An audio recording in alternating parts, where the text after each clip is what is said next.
Hello friends, welcome to our YouTube channel. आज की इस वीडियो में इसमें तेरे सदके के एपिसोड नंबर 30 में आपको देखने को मिलेगा। अभी तक आपने देखा था कि जुल्फ़िकार ने जब नूर को इम्पोर्टेंस दिया तो उनके डैड जो है वो काफ़ी टेंशन में आ जाते हैं। इसके बाद आप नेक्स्ट एपिसोड में आपको ये देखने को मिलेगा कि मायरा जो है वो हॉस्पिटल में आ जाती है अपने डैड के साथ जुल्फ़िकार को देखने के लिए।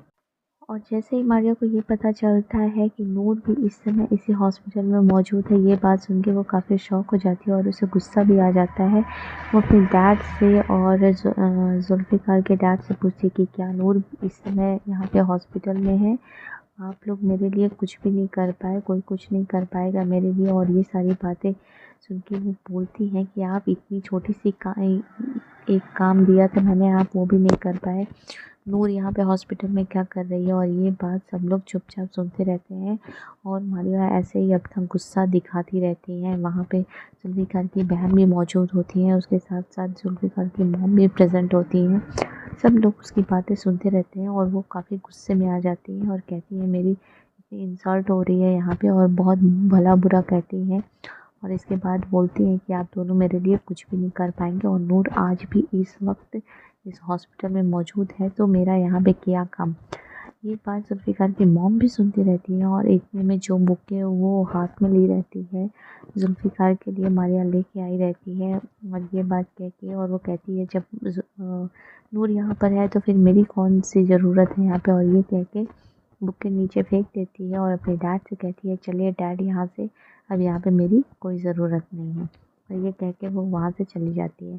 अंदर आप देखेंगे कि जुल्फ़िकार की खिदमत में नूर लगी हुई हैं, उन्हें उठाने की कोशिश कर रही हैं। तभी जुल्फ़िकार कहते हैं कि आराम की ज़रूरत मुझे नहीं, आराम की ज़रूरत तुम्हें है। ये बात सुन के नूर काफ़ी हैरत में आ जाती है और वो कहती हैं कि मुझे क्या हुआ है, मैं तो बिल्कुल ठीक हूँ, मुझे आराम की ज़रूरत क्यों है, ऐसी क्या ज़रूरत है मुझे। ये बात सुन के जुल्फ़िकार भी हैरत में आ जाते हैं। वो कहते हैं कि तुम अनजान सच में हो या फिर मेरे सामने अनजान बनने का नाटक कर रही हो। क्या तुम्हें नहीं पता है कि तुम्हें आराम करने की ज़रूरत क्यों है।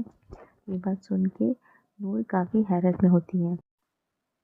और इधर तो हॉस्पिटल में ये सारी चीज़ें चल रही हैं। इधर आप सलार की फैमिली में देखेंगे कि सलार के मॉम डैड आरुषमा के घर पे आए हुए हैं आरुषमा को मनाने के लिए। वहाँ पे अंजुम आरुषमा की माँ से कहती हैं कि मुझे ये बात बिल्कुल भी समझ में नहीं आई कि मेरी गैर मौजूदगी में आरुषमा नाराज़ हो गई और आप उनको लेके अपने घर पे चली आई। इसमें मुझे कोई तुक समझ में नहीं आया। इस पे आरुषमा की मॉम कोई जवाब नहीं देती है, वो आरुषमा की तरफ देखने लगती है। इतने में आरुषमा बोल पड़ती है और कहती है कि आंटी आपको सच में लगता है मेरी इतनी इंसल्ट होने के बावजूद भी मैं वहाँ पे एक मिनट भी रुक पाती। मेरी इतनी इंसल्ट आज तक किसी ने नहीं की जितनी मेरी इंसल्ट वहाँ पे मेरे बर्थडे के दिन हुई थी। इस बात से अंजुम फिर से असहमत होती है और वो कहती है कि तुम्हारी इंसल्ट कब हुई, मुझे तो ये बात समझ में नहीं आई। मैं तो वहाँ से नूर वहाँ से मिल नहीं रही थी, नूर की वजह से मैं काफ़ी घबरा गई थी और उसे ढूंढने के लिए मैं चली गई थी, तो इसमें तुम्हारी इंसल्ट कहाँ से हो गई। और ये सारी बातें सलार भी वहाँ पे बैठ के सब कुछ सुन रहा था, लेकिन वो एक लफ्ज़ भी कुछ भी नहीं कहता है और ये बहस लगातार चलती रहती है। आगे आपको देखने को मिलेगा कि जुल्फ़िकार और नूर के बीच में भी बहस हो जाती है। जिस प्रकार जुल्फ़िकार उसे छोड़ने की बात कर रहे होते हैं, उसी प्रकार नूर भी जुल्फ़िकार को कहती है कि मैं खुद ही आपको छोड़ के चले जाऊंगी। अगर आप किसी दुविधा में हैं, समस्या में हैं, आप मुझे नहीं छोड़ पा रहे हैं या फिर आपने साथ निभाने का प्रॉमिस किया है, तो मैं स्वयं ही आपको छोड़ के चले जाऊँगी। ये बात सुन के जुल्फ़िकार भी उसकी बात से सहमत हो जाते हैं। वो कहते हैं कि अगर ऐसा है तो फिर तुम जा सकती हो।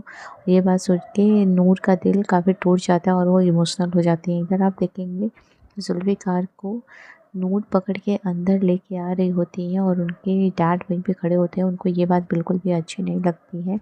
इधर आप देखेंगे कि नूर जुल्फ़िकार के डैड के लिए जूस लेके गई होती है और वहाँ पे भी इन दोनों में कहासुनी हो जाती है। नूर कहती हैं कि मैं भी अपनी मर्ज़ी से नहीं आई हूँ, जुल्फ़िकार ने अपनी मर्ज़ी से मुझसे शादी किया है, मैंने कोई भी उनके ऊपर दबाव नहीं डाला था। जो भी निकाह वगैरह हुआ है वो उनकी मर्ज़ी से हुआ है, मैंने उसके लिए उनको कोई भी प्रेशर क्रिएट नहीं किया था। ये बात सुन के उनके डैड काफ़ी गुस्से में आ जाते हैं और वो कहते हैं कि तुम क्या सोचती हो कि इस तरीके से करने से तुम मेरे बेटे को अपने कब्जे में ले सकती हो या फिर वगैरह वगैरह जो भी आर्गुमेंट्स होते हैं उनके बीच।